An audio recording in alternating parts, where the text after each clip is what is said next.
Hello everyone, my name is Torreon from Section C, and for today's video, I will discuss about the different artificial and natural method. So first, let's discuss about the different artificial methods.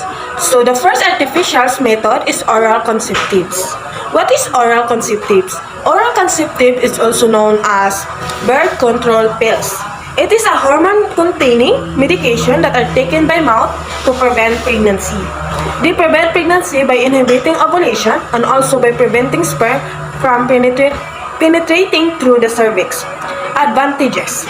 The birth control pill is a safe, simple, and convenient way to prevent pregnancy.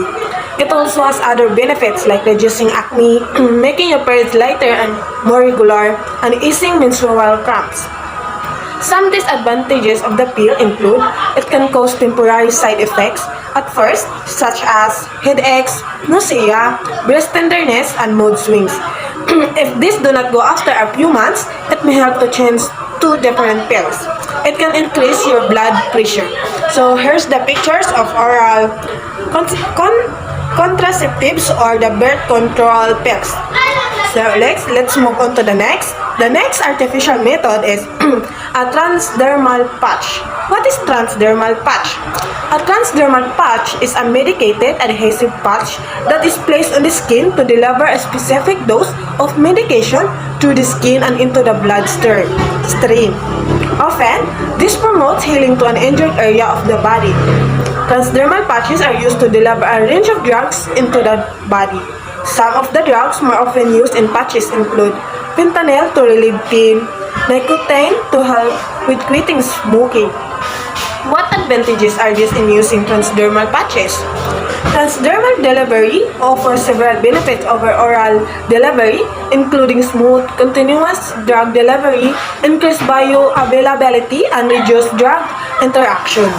Patches can be easily applied by the caregiver, and they provide a visual clue that the medication has been administered. What is the disadvantages of using transdermal patches? Disadvantages of patches include difficulty with rapid dose variation and response to circumstances. Side effects can be slow to reverse. Some patients cannot tolerate patches because of skin irritation.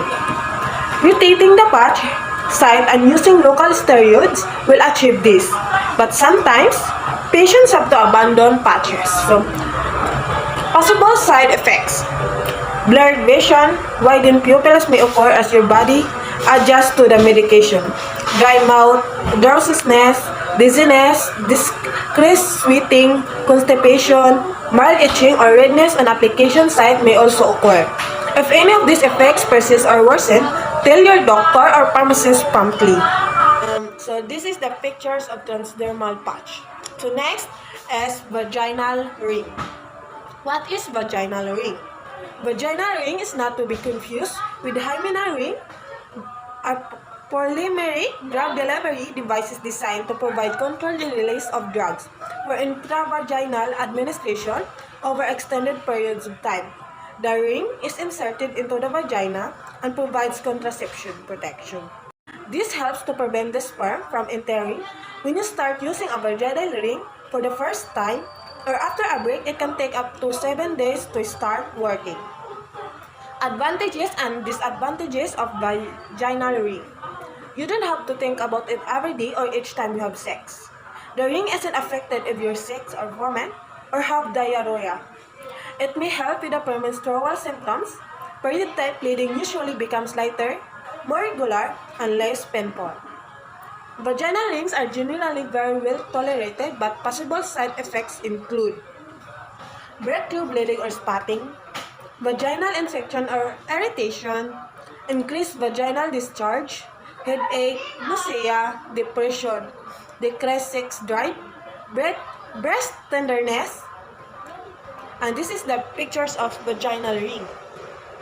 So next is a subdermal implant. What is subdermal implant? A subdermal implant refers to a body modification that is placed underneath the skin, therefore allowing the body to heal over the implant and creating a raised design. Such as implants fall under the broad category of body modification. Many subdermal implants are made out of silicone, either carb or mold injected. So, advantages of implants include high effectiveness of up to 99% within 7 days of implant insertion. Very inexpensive method of long-term contraception comparable to intrauterine devices.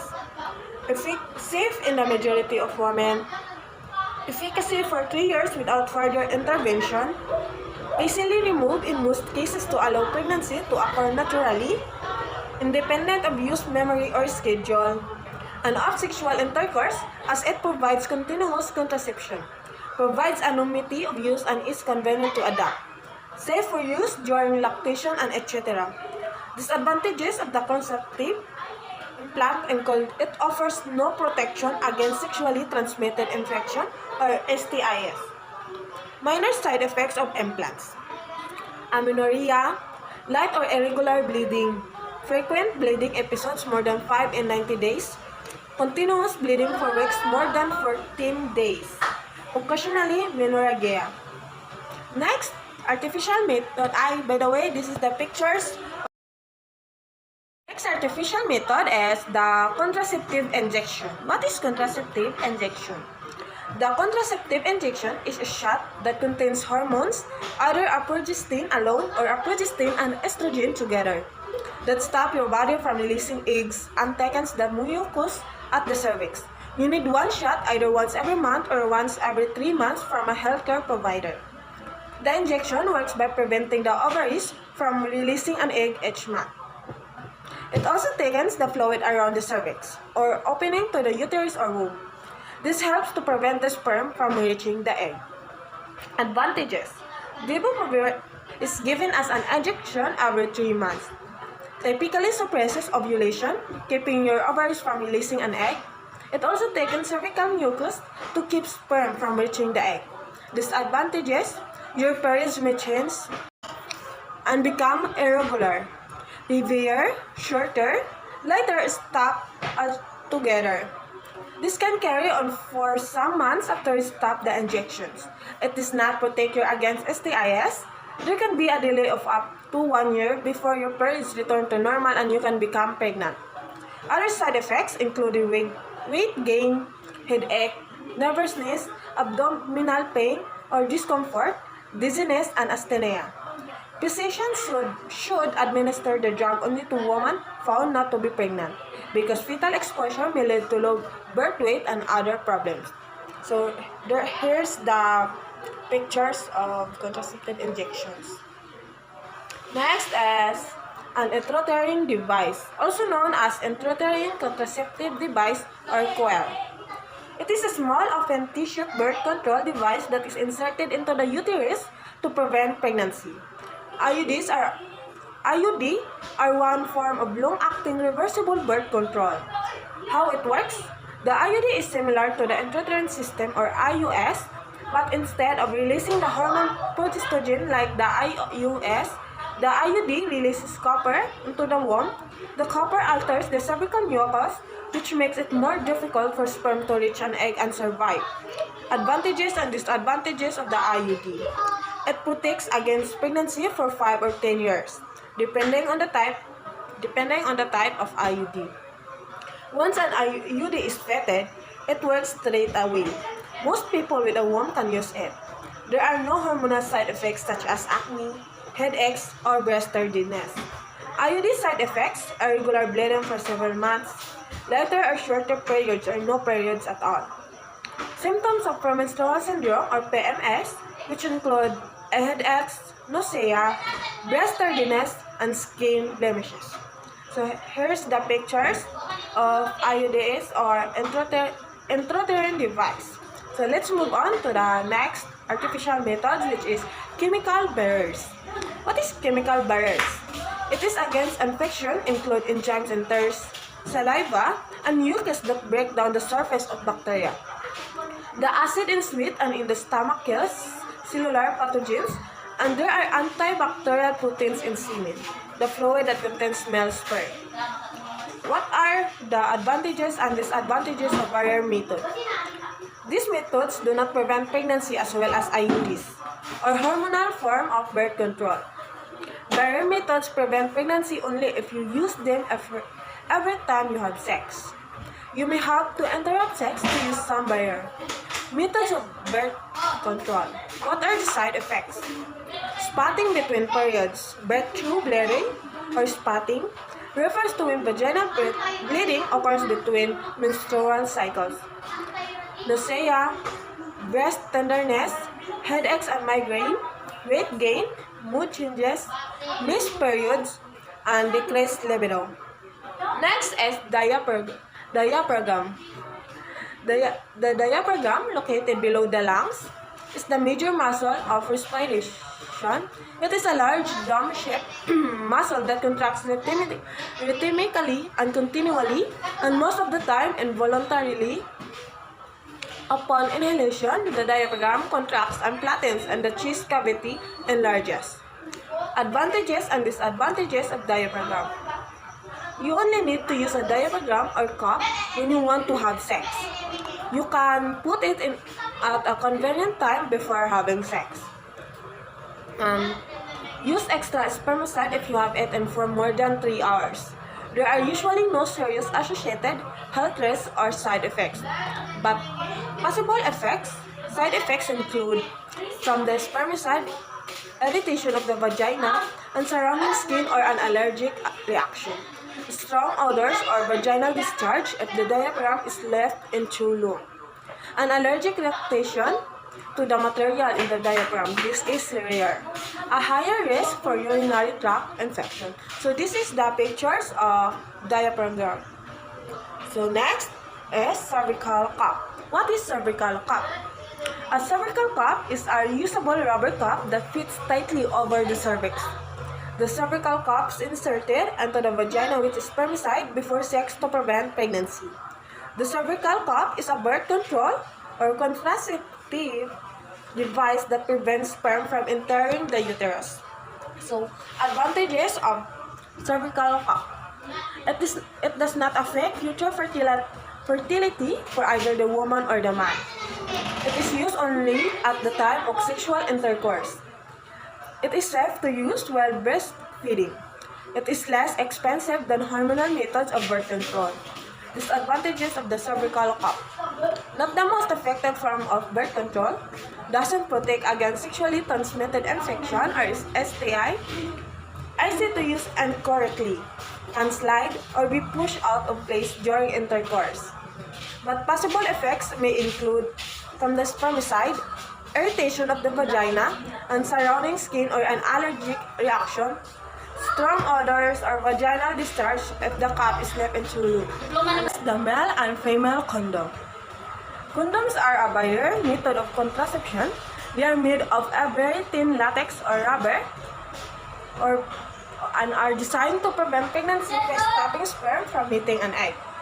They can also protect against STIs if used correctly during vaginal, anal, and oral sex. A male condom is placed over a man's erect penis before sex. Condoms are also called rubber sheets or skits. What are advantages of condoms? Some advantages of using condoms: when used correctly and consistently, they are a reliable method of preventing pregnancy and protecting both partners from STI, including chlamydia, gonorrhea, and HIV. What are disadvantages of condoms? Condoms possibly decrease enjoyment of sex. Some users may have a latex allergy. Condom breakage and slippage decrease effectiveness. Oil-based lubricants may be damage the condom. There are no side effects unless the user is allergic to latex rubber, spermicides, or plastic. A person who is allergic should look for products made with other materials such as lambskin. Female condoms may be inserted up to 8 hours before sex. Next is, here's the pictures of male condoms or the condoms. Next is surgical method. What is surgical method? Surgical method, surgery is an invasive technique with the fundamental principle of physical intervention, organ system, tissues for a diagnostic or therapeutic reasons. As a general rule, a procedure is considered surgical when it involves cutting of a person's tissues or closure of a previously sustained one. Sterilization by laparoscopy, it is a procedure that provides permanent birth control. In this surgery, the fallopian tubes are either obstructed or removed, preventing any future pregnancies. Advantages of surgical sterilization, including the following. It's a very effective and permanent method of contraception. It does not affect sex drive. It doesn't interfere with spontaneity of sexual intercourse. There is no effect on your normal hormonal rhythms or periods. Some of the disadvantages of surgical include the following. It requires surgery, usually under a general anesthetic. There is a risk, albeit low, of surgical complications such as internal bleeding, infection, or damage to other organs. Side effects are infection, bleeding, and accidental damage to nearby organs, such as the bowel or bladder. Are possible but uncommon side effects. The anesthetic can sometimes cause side effects such as nausea and tiredness. You may have pain in your tummy or shoulder for a few days after the procedure. So, that's all. That's all the different artificial methods. So, next, let's move on to the different natural methods. The first is abstinence. Abstinence. The definition of abstinence is when you don't have sex. Other course is other sexual activities besides vaginal sex. Sexual abstinence and other course can mean different things to different people. What are the advantages of being abstinent? Certainty. If the relationship lasts without sex, there is good chance it will be a strong relationship. The confidence. You'll know that other people like you for you and not just for sexual attraction. Freedom from worry. You'll have no concerns about unintended pregnancy and or sexually transmitted infections. Next is, what is disadvantages of abstinence? There are few disadvantages to abstinence. People may find it difficult to abstain for a long periods of time. Women and men often end their abstinence without being prepared to protect themselves against pregnancy or infections. When sexual abstinence is involuntary, some individuals may feel negative effects on their mental health. Conversely, people who do not feel sexual desire may find these feelings distressing. Not having sex when in a relationship can make a person feel insecure and anxious. Next is, what is calendar method? The written method, also called the calendar method, is a form of natural family planning. To use the written method, you track your menstrual history to predict when you'll ovulate. This helps you determine where you're most likely to conceive. What are the benefits to using the written method or calendar method? One benefit is that it is free and does not require you to go to doctor annually to get a prescription refilled or get an implant replaced or monitored. Also, if you do decide you want to have a baby later, you can start trying right away. What are the disadvantages of calendar method? It also has a number of other disadvantages. For example, you need to constantly track your menstrual cycles for at least 6 months before the method can be considered reliable. You need to abstain from sex or use backup contraception during your fertile day. While these side effects are minor for most women, they can include bleeding between periods or missed periods, weight gain, changes in mood, sore breast, headaches, skin irritation, nausea, and bone loss with long-term use. Next is the basal body temperature. The basal body temperature method is a method of natural family planning that requires only the purchase of every accurate thermometer. The method, which calls for tracking the woman's body temperature on a daily basis, helps to determine which days of the month she is fertile. The advantages and disadvantages of basal body temperature.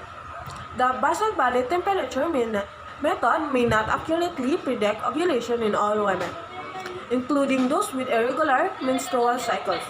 It offers no protection from sexually transmitted disease. Sometimes this method is not effective in preventing pregnancy due to outside factors that can affect basal body temperature. The basal body temperature method has no side effects. So next is cervical mucus is fluid. Cervical mucus is fluid or gel-like discharge from the cervix. Throughout a woman's menstrual cycle, the thickness and amount of cervical mucus changes. This is because of hormone levels fluctuating throughout your cycle. What are advantages and disadvantages of cervical mucus? Monitoring is free and safe and does not require a visit to the doctor's office. There are no side effects. You are not taking any medicine or doing anything that your body would not normally do. A disadvantages to the cervical mucus method is the patients require to really know your cycle. There are no side effects. You are not taking. Next is Torreon method. A fertility awareness method used to predict when a woman might be fertile. The method uses body temperature and other signs and symptoms of ovulation. This method uses observation of a combination of two or more signs of fertility, including temperature, cervical mucus secretions, and changes in the cervix to calculate fertile times of the cycles. What are some benefits of the symptothermal method? The symptothermal method is easy to learn and effective FABM for attempting to achieve or avoid pregnancy. There are no devices or drugs to use that harm the body or a couple's fertility. Disadvantages of the symptothermal method. A lack of sleep can cause women's temperatures to vary. The constituency of woman's cervical mucus can change if she has a vaginal infection, of which she may not be aware. What is the effects of symptothermal method? Both these methods are associated with side effects, particularly in combination with other medication and tobacco, and health complications including mood changes, acne, headaches, breast tenderness, pelvic pain, excessive bleeding, amenorrhea, nausea, weight gain, and uncommonly blood clots. As ovulation detection. What is ovulation detection? An ovulation home test is used by women. It helps determine the time in the menstrual cycle when getting pregnant is most likely. The test detects a rise in luteinizing hormone in the urine. A rise in this hormone signals to the ovary release the eggs. Long-term and detailed data are necessary to determine the value of these methods. The advantages of NFP is the avoidance of drugs and devices. Disadvantages are the demands are placed on the sex life of couples.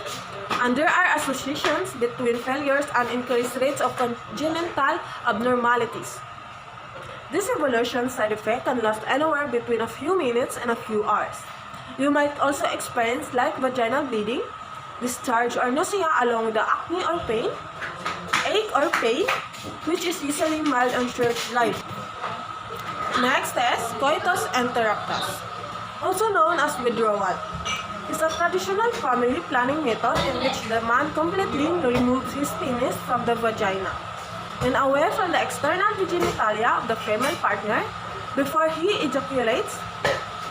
Advantages include immediate availability, no devices, low cost, no chemical involvement, and a theoretically reduced risk of transmission of sexually transmitted disease, or STD.